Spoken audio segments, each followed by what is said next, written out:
You know, nature uses two types of medicine, offensive and defensive. And if you're only using one, you're probably not as healthy as you could be.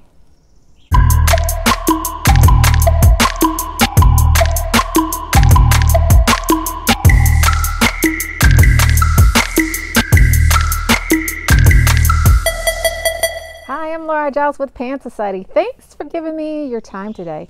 If this or any other Pan Society video inspires you or makes you feel something, please show some reciprocity and give us a like, share, subscribe, or donation. It keeps that love chain going. So, if you are in the West, you know of defensive medicine. If you get sick, you go to the doctor, take some medicine, or get a procedure or operation done. So Western medicine treats disease. It's the absolute best option if you have an emergency like a heart attack or stroke. It's also the best way to go if you pass the prevention stage and already have a growth that you need removed or something that needs to be added, like an implant or a stent. But did you know that 80% of the world uses offensive medicine almost exclusively? So offensive medicine is preventative, and you don't need to defend against diseases that you don't get. It's the old terrain versus germ theory.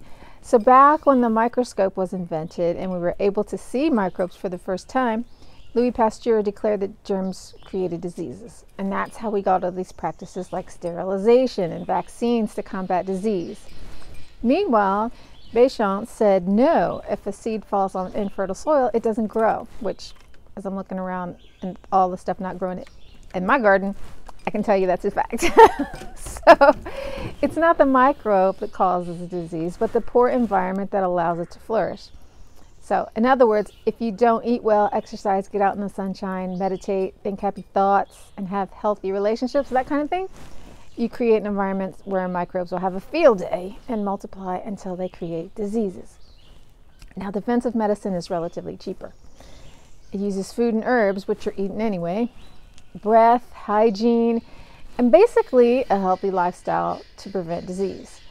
So if you're not using this as a way to stay healthy, you're making yourself vulnerable to illness. And who wants that?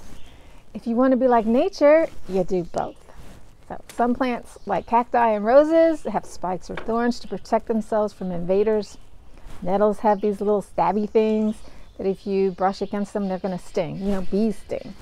And some plants, like the Dieffenbachia, release chemicals that if you put it in your mouth, it's going to cause pain and paralysis, and that's why they call it the dumb cane. It strikes you dumb.